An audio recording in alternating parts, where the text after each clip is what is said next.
जय माता की सभी संगत को। आज चर्चा करेंगे कि जिन व्यक्तियों के घर में प्रेत बाधा होती है, प्रेत बाधा से जो लोग पीड़ित होते हैं, उनको स्वप्न में क्या दिखाई देता है। देखो, बहुत सारे लोग परेशान हैं भक्ति से। मुझे लगता है कि 90 से 99% दुनिया भक्ति कर रही है और भक्ति से लोग बहुत परेशान हैं।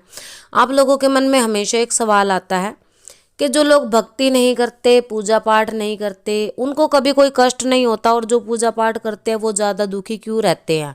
अब बहुत सारे वीडियो में बहुत सारे ज्ञानी पुरुषों के द्वारा ये बात कही गई है कि भक्ति करने वाला अपने इष्ट पर निर्भर रहता है और इष्ट कई बार कार्य नहीं करता तो आपको दुख होता है। ऐसा कुछ भी नहीं है। सच में जो भक्ति करता है उसके दुखों का कारण क्या होता है, आज इस वीडियो में हम आपको समझाएंगे। कोशिश करेंगे कि आपके मन के वहम क्लियर हों। अगर आपको एक पार्ट में समझ नहीं आता तो दूसरे पार्ट में समझाने की कोशिश करेंगे, तो वीडियो अंत तक जरूर देखें।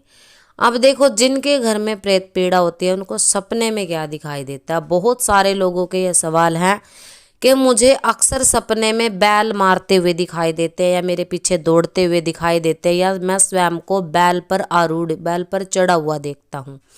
बैल, सांड, खगड़ और बिजार, कुछ भी आप इसको बोल सकते हो, आपके एरिया की भाषा के हिसाब से समझना। बैल जो होता है, और जिन लोगों को घोड़े दिखाई देते हैं सपनों में, घोड़े पर स्वयं को आरूढ़ देखता है कोई व्यक्ति, या फिर घोड़े आपको दिखाई दे, या आपको लगता है कि आप सपने में घोड़े से बात कर रहे हो, उसकी भाषा समझ रहे हो। और तीसरा, हाथी, हाथी अगर सपने में आपको दिखाई दे रहा है 1 बार 2 बार, तो भी आपके घर में प्रेत बाधा है। गांव, अगर गौ आपको बोलती हुई दिखाई देती है, बहुत सारे लोग ये कह देते हैं कि गाय का सपने में आना देवी देवताओं का संकेत होता है, पर वास्तव में ये देवी देवताओं का नहीं, ये प्रेतत्व का संकेत होता है कि आपके कोई जो कुल के, परिवार के पूर्वज लगा लो, कोई भी व्यक्ति अगर मर के प्रेत योनि में गया है तो आपको गौ के दर्शन होते हैं। कई बार आप गौ की भाषा भी स्वयं उसके साथ बोलते हो। ये कुछ ऐसे संकेत होते हैं सपने में जो आपको दिखाई देते हैं। अब बात करेंगे आपके घर के परिवार के कौन कौन से सदस्य। अगर आपका कोई पूर्वज है, उसमें महिला भी हो सकती है, पुरुष भी हो सकता है, आपको स्वप्न में गलीच, गंदे कर्म में दिखाई देता है, या फिर आपको कई बार ऐसा लगता है कि वो मरा हुआ आपको दिखाई दे रहा है, आपका पुत्र आपको मरा हुआ दिखाई दिया है, आपकी पत्नी, आपकी पुत्री, आपका कोई भी प्रियजन स्वप्न में अगर मरा हुआ आपको दिखाई देता है बार बार, तो ये भी प्रेतजन्य पीड़ा आपको समझनी चाहिए। और कई मामलों में क्या होता है कि कई औरतों को जो है गंदे भयावह सपन आते हैं। भयावह सपन का क्या मतलब होता है कि कोई आपके पीछे मारने को दौड़ता है।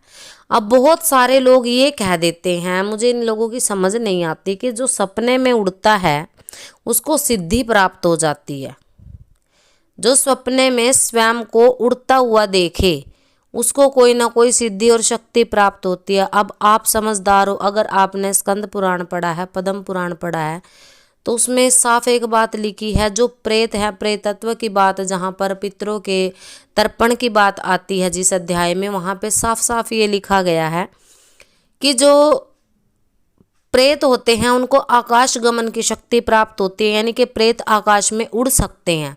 भला एक इंसान आकाश में कैसे उड़ सकता है। अगर आप अपने आप को उड़ता हुआ देख रहे हो, कि आप उड़ रहे हो, आप उड़ के नदी के ऊपर से जा रहे हो और आप नदी पार नहीं कर पा रहे हो, आप उसमें डूब जाते हो, कोई पहाड़ी से टकरा जाते हो, आप उड़ रहे हैं और आप कोई भी चीज़, जैसे पहाड़ी है, कोई लंबा ही आपको कोई मैदान दिख रहा है, झाड़ी कंटीले रास्ते दिख रहे हैं, पानी दिख रहा है, और आप उसको पार नहीं कर पा रहे हो, आप वहाँ पे गिर जाते हो, ये प्रेत बाधा ही है, ये प्रेतजन्य पीड़ा है। तो अगर आपको ये पता चले कि आपके साथ सपने में ये सिम्टम हो रहे हैं, आपको सपने में ये सब चीज़ें दिखाई दे रही हैं, और उसके बाद आपको ये पता चल जाता है किसी भगत के द्वारा, किसी पंडित के द्वारा, या फिर अपने स्वयं के, आप खुद विश्लेषण कीजिए इस चीज़ का।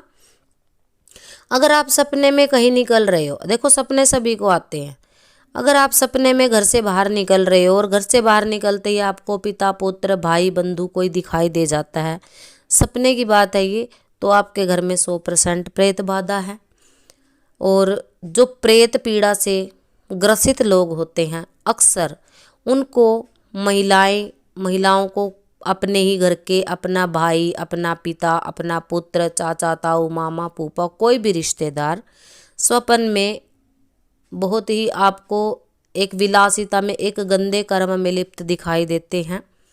और पुरुषों के साथ क्या होता है, आपको स्त्रियां दिखाई देती हैं। बहुत सारे लोग कह देते हैं कि मसाणी मेरे ऊपर लगा दी है, हमारे शरीर में बदबू रहती है, हमारे मुंह में से बदबू आती है। भाई ये मसाणी भी लगाते हैं 10% मामलों में, पर 90% मामले क्या होते हैं, आप ही के घर के प्रेत होते हैं जो आपको परेशान करते हैं।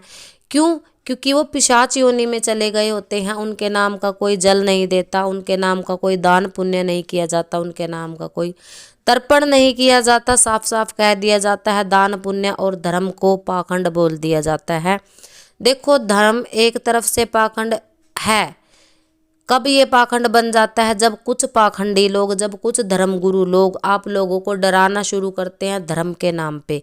पर दान करना ये सबसे बड़ा धर्म माना गया है। अगर आप दान पुण्य करते हो अपने पितरों के निमित्त, अपने पूर्वजों के निमित्त जो पिशाच योनि में पड़ चुके हैं, जो प्रेत योनि में हैं, जिनको मुक्ति नहीं हो पा रही है, जो बार बार आपको स्वप्न में दर्शन दे रहे हैं कि आप उनकी मुक्ति के लिए उपाय करो, और उसके बाद भी अगर उनकी मुक्ति के उपाय नहीं आप करते हो, आपको पता चल चुका है कि वो मुझे दर्शन देते हैं तो वो प्रेत पीड़ा से मुक्त है, वो प्रेत योनि में है, पिशाच योनि में है, और उसके बाद भी आप उनकी मुक्ति के लिए अगर भक्ति नहीं करते, कोई कर्म नहीं करते, तो मरने के बाद भाई आप भी प्रेत योनि में जाने वाले हो। तो ये प्रेत बाधा जन्य कुछ स्वप्न हैं, और बहुत सारे ऐसे स्वप्न होते हैं जो प्रेत पीड़ित व्यक्ति को आते हैं और जिसकी वजह से उनका जीवन जो है नर्क हो जाता है। क्यों? क्योंकि सपनों का प्रभाव कहीं ना कहीं हमारे जीवन पर देखने को जरूर मिलता है। तो ये बिल्कुल 100% सत्य बात है कि हिंदू धर्म के मानने वाले लोग जो हैं अक्सर ये बात कह दिया करते हैं, जिनको पूजा पाठ करने से कोई लाभ नहीं मिलता है, कि हम जितना पूजा पाठ करते हैं इतना दुखी होते हैं। इसका कारण हम आपको अगली वीडियो में बताएंगे, तो वीडियो पूरा सुना करें, क्योंकि आधा अधूरा वीडियो हमेशा ही नुकसानदायी होता है। आप सभी अपने अपने पितरों के निमित्त, अपने अपने घर के प्रेतों के निमित्त नारायण बलि जरूर करवाएं। उनके निमित्त कुछ ना कुछ हवन, तर्पण, मार्जन, दान, दक्षिणा आप जरूर किसी ना किसी को दें। बहुत सारे घर ऐसे हैं जो प्रेत जन्य पीड़ा से बहुत ज़्यादा पीड़ित हैं, और इसी बात का फ़ायदा कुछ लोग उठाते हैं, आप लोगों को ये कहकर के आपके ऊपर तो मसाणी छोड़ दी गई है। आशा करते हैं जानकारी पसंद आई होगी। सभी को जय माता की।